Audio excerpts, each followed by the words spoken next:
Rien ne fait monter votre adrénaline autant qu'une balade dans un parc d'attractions défiant la mort. Les renversements, boucles et chutes à grande vitesse attirent chaque année des millions de personnes qui veulent tester leur courage. Mais malgré les panneaux d'avertissement comme les barres super ajustées, tous les parcs ne sont pas aussi sûrs qu'il y paraît, comme ce manège russe qui s'est cassé et a laissé ses passagers suspendus à un fil, ou cette catapulte folle qui a failli écraser ces personnes. Vous voulez en savoir plus? Attachez-vous bien et sécurisez vos objets pendant que nous examinons certains manèges qui ont dû être fermés.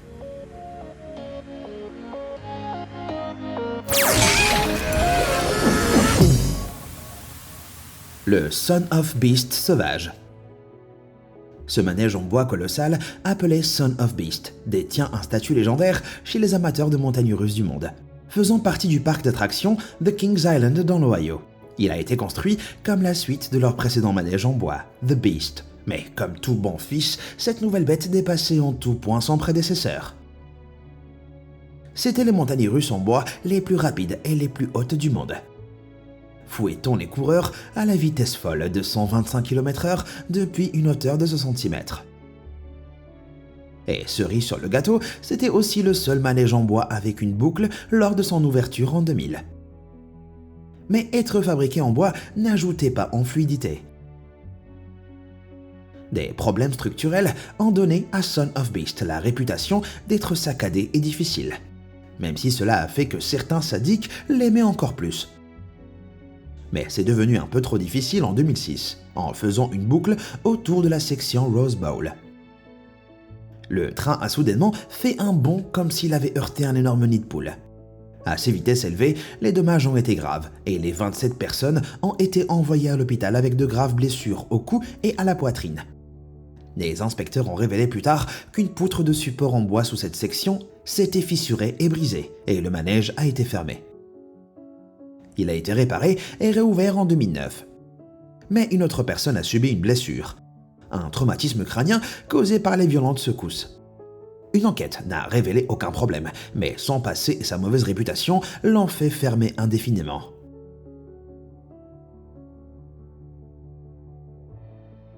La structure a été démolie en 2012, prouvant que ce qui monte doit finir par redescendre.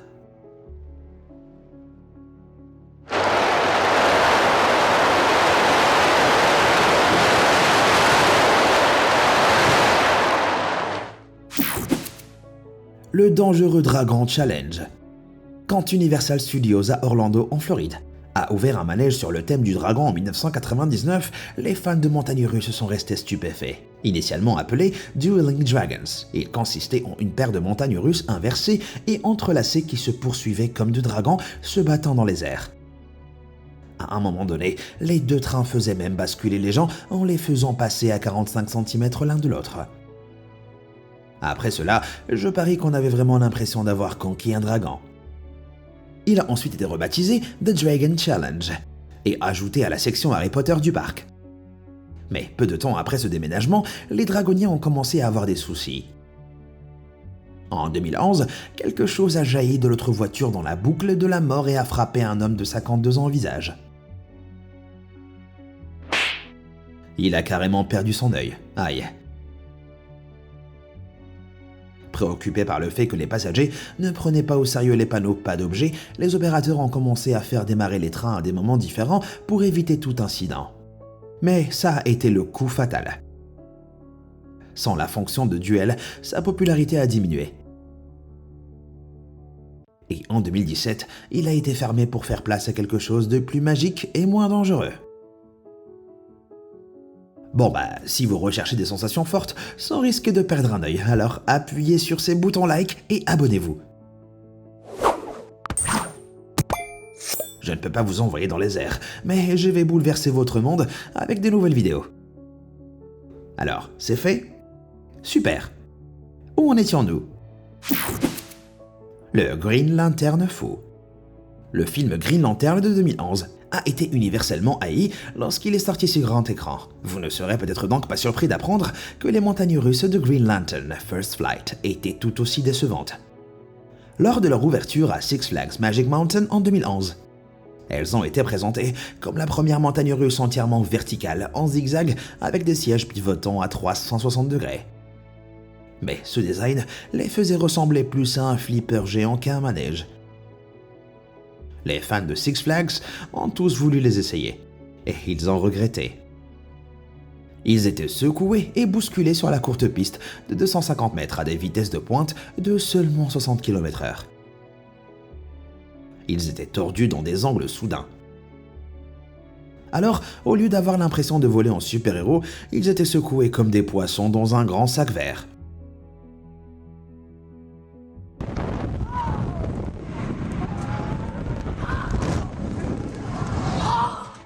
Ils se sont vite plaints sur internet de la douleur de l'expérience, tandis que d'autres l'ont trouvé court et ennuyeux.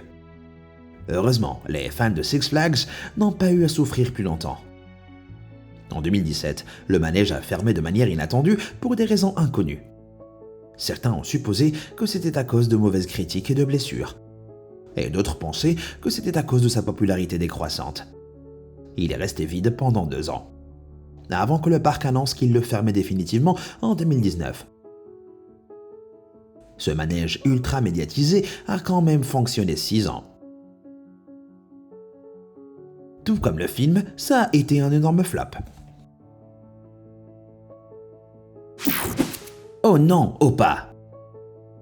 C'est juste moi, ou est-ce que quelqu'un d'autre trouve les chariots peints de manière criarde sur certaines montagnes russes comme celle-ci? Ou celle-ci, vraiment flippante? Eh ben malheureusement, le design troublant des montagnes russes de l'Opa du Mark MT Olympus dans le Wisconsin n'était pas la pire chose à leur sujet. Les montagnes russes intérieures colorées ne mesuraient que 13 mètres de haut, et avec une vitesse de pointe de seulement 46 km/h. Elles étaient pas très palpitantes. Et pourtant, elles étaient bien dangereuses. En 2014, Anthony Thaysen accompagnait ses petits-enfants lorsque sa barre de sécurité a lâché. Il a été projeté comme une poupée et est tombé 5 mètres plus bas sur le béton dur. C'est comme tomber d'une fenêtre d'un étage. Il a été placé dans un coma artificiel pendant 1 mois en raison de la gravité de ses blessures, et a miraculeusement survécu. Mais pas les montagnes russes par contre. Un inspecteur de sécurité a testé le trajet en utilisant des sacs de sable pour représenter le poids des gens. Il a regardé avec incrédulité la barre des genoux s'ouvrir soudainement là où Anthony avait été projeté. MT Olympus n'avait pas correctement entretenu les montagnes russes, les obligeant à fermer définitivement le manège la même année. Perso, je ne suis pas triste de savoir que ces souris mobiles effrayantes ne marchent plus.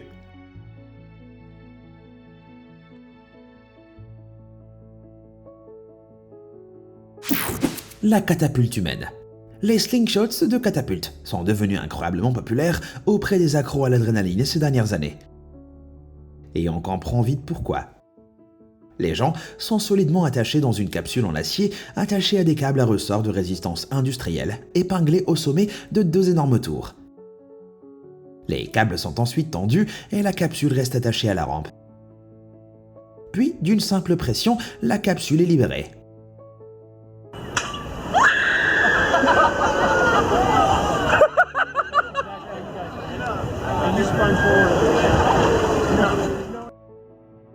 Comme une pierre d'une fronde, les gens peuvent être catapultés jusqu'à 135 mètres dans les airs, à des vitesses époustouflantes d'environ 170 km/h. Une bonne façon de vous débarrasser de votre petit ami. Mais aussi sympa que cela puisse sembler depuis le sol, la force G produite par ces manèges peut monter jusqu'à 5 G, ce qui peut faire s'évanouir de manière hilarante certaines personnes.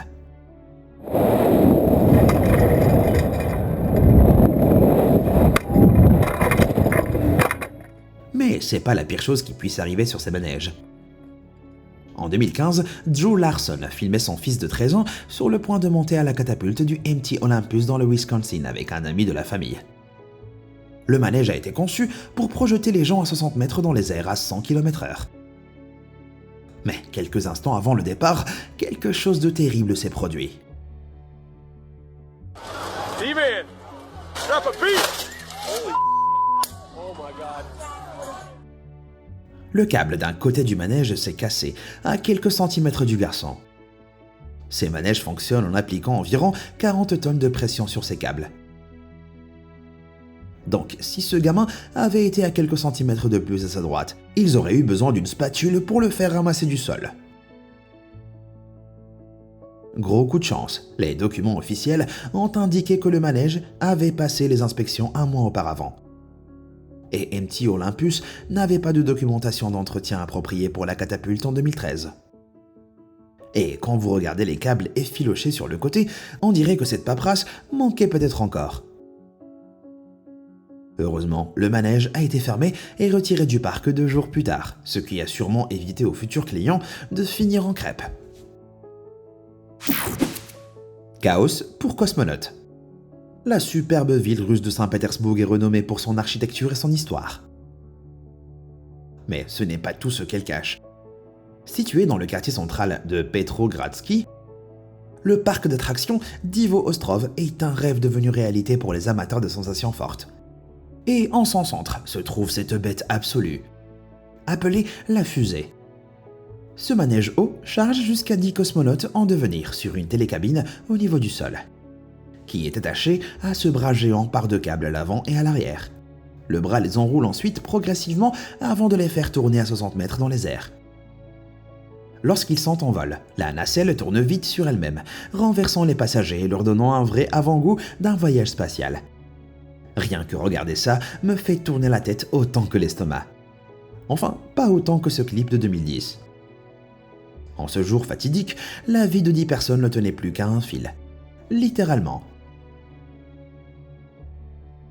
Après qu'un des câbles de la fusée se soit cassé en plein trajet. Il a fallu plus d'1 heure aux équipes de secours pour les faire descendre. Mais heureusement, personne n'a été blessé. L'enquête a révélé que le temps chaud de ce jour-là avait peut-être affaibli le métal dans le câble, provoquant leur rupture. Mais bon, étant à l'extérieur, ces manèges auraient dû être conçus pour supporter des températures élevées, non ? Malgré cette révélation troublante, le manège n'a été fermé que brièvement et a réouvert plus tard. On n'appelle pas ça montagne russe pour rien. Le sinueux Smiler. Lorsque les montagnes russes inversées records du monde de Smiler ont été ouvertes à Alton Towers en Angleterre, les fans ont vraiment souri d'anticipation. Avec 14 inversions, ils promettaient de renverser les gens plus que n'importe quelle autre montagne russe de la planète. Mais tous ces sourires se sont vite transformés en hurlements en 2015. Alors qu'une voiture pleine de gens faisait le tour de la piste, ils ont soudainement remarqué une voiture d'essai vide coincée devant eux.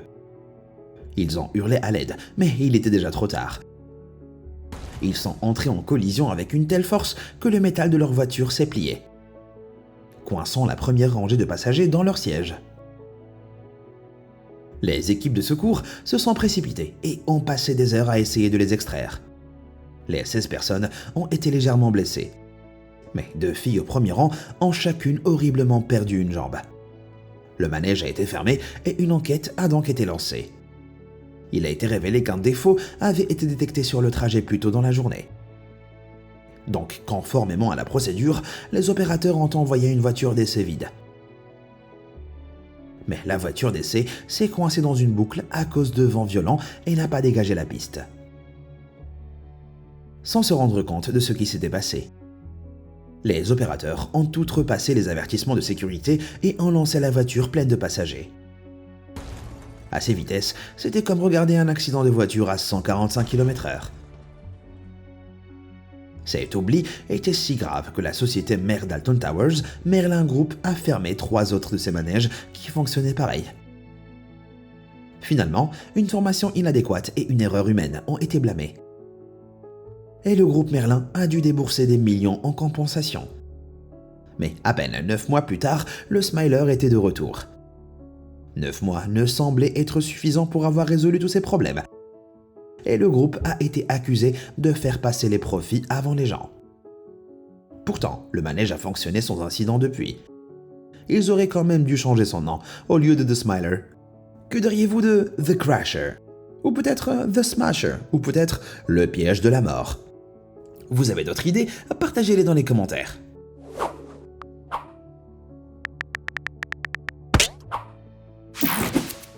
Le parc d'action collective. Dans les années 70 et 80, la santé et la sécurité étaient bien plus un concept qu'une règle. Comme le prouve l'existence d'Action Park. Souvent appelé de manière hilarante Classe Action Park vu le nombre de poursuites intentées contre lui. Il était considéré comme le parc d'attractions le plus dangereux au monde. Il a ouvert ses portes dans le New Jersey en 1978. Et ses manèges étaient tous fous. En entrant dans le parc, vous avez d'abord l'époustouflante Cannonball Loop. C'était un toboggan tubulaire fermé dans lequel on glissait dans le noir absolu et qui faisait passer à travers une boucle avant de plonger dans l'eau. Mais le toboggan n'était pas bien rembourré. Et donc, être fouetté à travers cette coque en plastique dur à une vitesse vertigineuse faisait notoirement perdre des dents. Ensuite, il y avait le Colorado River Ride, une version démente d'une rivière tranquille. Les gens avaient des radeaux en caoutchouc et étaient impitoyablement jetés contre les côtés du manège, se frappant les genoux, les pieds et les mains. Et puis il y a eu Surf Hill. Ce grand toboggan divisé en plusieurs voies vous catapultait dans les airs à la moindre bosse. Aïe, mes tibias sont meurtris rien qu'en regardant ça. Comme vous pouvez sûrement le constater, les manèges étaient si dangereux qu'aucune compagnie d'assurance qui se respecte n'aurait assuré le parc. Le PDG d'Action Park, Eugene Mulvihill, a donc créé sa propre compagnie d'assurance et l'a illégalement assuré lui-même. Bref, la définition même de la fraude. Malgré ça, le Cannonball Loop, défiant la mort, a été ouvert pendant un mois entier avant d'être fermé. Après que des gens se soient plaints de nez cassés et blessures au dos. Mais c'est pas tout. Action Park n'a signalé de manière douteuse que 14 fractures et 26 blessures à la tête au cours de ses 18 ans d'existence. Alors que le total serait beaucoup plus élevé. Mais c'est pas le pire, car le parc a aussi coûté la vie à non pas une, pas deux, mais 6 personnes avant sa fermeture en 1996. Bref, cet endroit n'était pas un parc aquatique, mais plutôt une tombe aquatique. Les Perilous Plunge.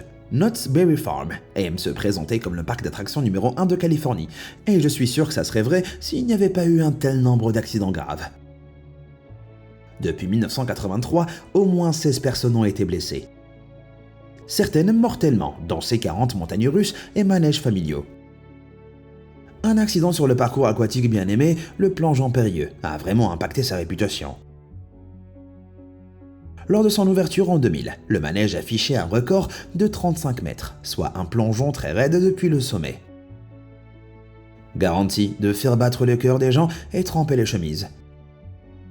Malgré la hauteur, les personnes n'étaient sécurisées que par une barre sous-abdominale et une ceinture de sécurité. Ce qui s'est avéré être un problème pour les plus grands. En 2001, une femme de 135 kg a glissé et est tombée de plus de 33 mètres dans la piscine peu profonde en dessous. Malheureusement, elle n'a pas survécu.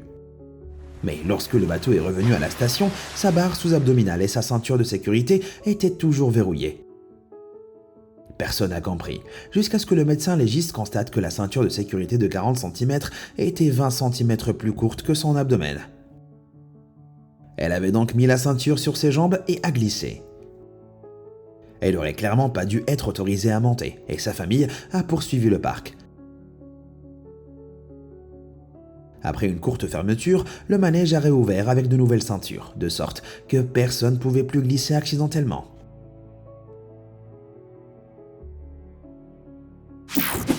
Das ist verrückt. Le mot verrückt veut dire fou en allemand. Ce qui en fait le nom parfait pour le toboggan le plus haut du monde. Construit dans le parc Schlitterbahn de Kansas City. Le Verrückt avait un toboggan de 50 mètres de haut.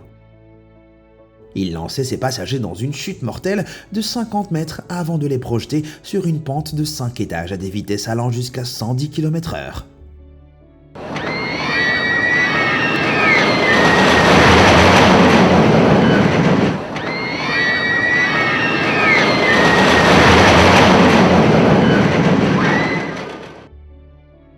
Ça a l'air incroyablement exaltant. Mais comme vous pouvez l'imaginer, Quelque chose d'aussi grand et glissant a causé de graves difficultés. Si grave que lors des essais, si les radeaux étaient chargés de plus de 450 kg, ils s'envolaient entièrement du toboggan. Mais au lieu d'améliorer ça, les concepteurs ont juste mis un filet sur la partie principale pour empêcher les gens de s'envoler. Bon, je ne suis pas un expert, mais même pour moi, ça semble pas du tout sûr. Mais Schlitterbahn avait fait de sérieux dons financiers à l'État du Kansas, et donc il était légalement autorisé à faire ses propres inspections de sécurité. Louche, non ?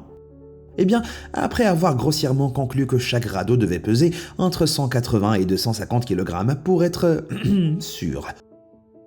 Le manège a été ouvert en 2014, mais ces pratiques de sécurité louches ont scellé le sort de cette glissade fatale. En 2016, un garçon de 10 ans y est mort lorsqu'il a été éjecté dans le filet. 2 femmes dans le même bateau ont été grièvement blessées et la police a ouvert une enquête approfondie.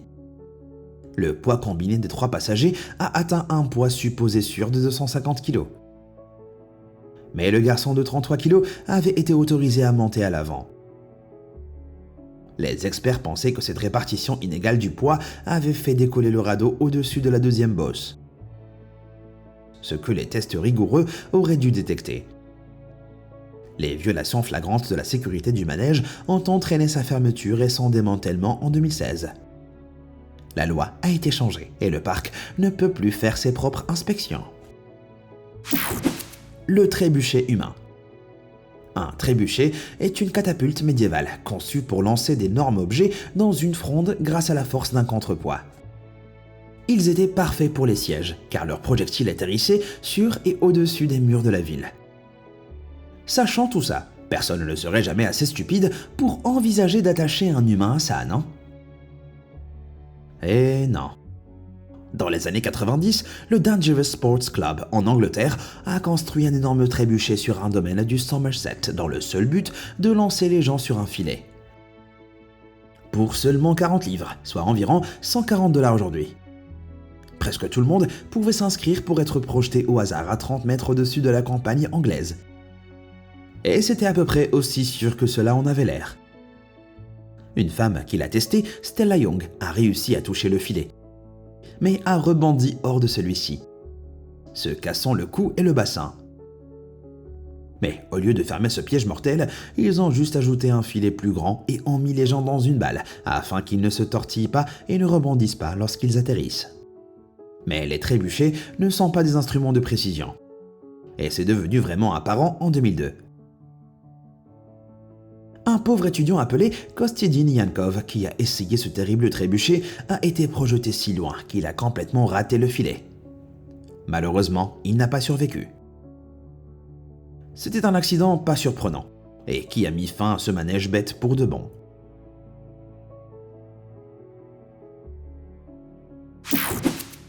Le fatal Fujin Reijin 2. Expoland était un parc d'attractions populaire au Japon depuis son ouverture en 1972. Et l'incroyable Fujin Reijin 2 était une de ses attractions les plus célèbres. Construit en 1992, ce manège en acier attachait les gens debout avant de les fouetter sur plus de 800 mètres de piste à environ 110 km/h. Il a eu du succès et a opéré sans souci pendant 15 ans. Mais en 2007, alors que le train était sur le point d'entrer dans une section circulaire du trajet, l'axe de roue du deuxième wagon s'est soudainement cassé, le faisant basculer sur le côté. Il a parcouru près de 300 mètres avant que la section cassée ne heurte un garde-corps, immobilisant le train. L'événement a coûté la vie à une jeune femme. Et 19 autres ont été blessés. Après une enquête, il a été révélé que les essieux de la voiture n'avaient pas été remplacés depuis 15 ans. Les essieux ne faisaient pas non plus partie des inspections de routine quotidiennes ou mensuelles. Mais cet oubli incroyable a fini par coûter plus d'une vie humaine. L'ensemble du parc a fermé pendant l'enquête et le manège a été démoli. Lorsqu'il a finalement rouvert en 2015, personne n'est revenu. Expoland avait perdu la confiance des gens. Et à peine 2 ans plus tard, le parc a fermé ses portes pour toujours. La machine fasciste volante. Le design d'un manège tombe souvent dans l'une des 3 catégories suivantes. Il y a le bon, il y a le mauvais et le vraiment mauvais. Et ici, on voit vite que celui-là entre dans cette toute dernière catégorie.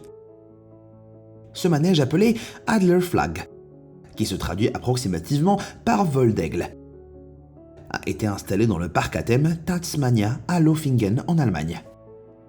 Vous avez bien entendu, en Allemagne. No, God!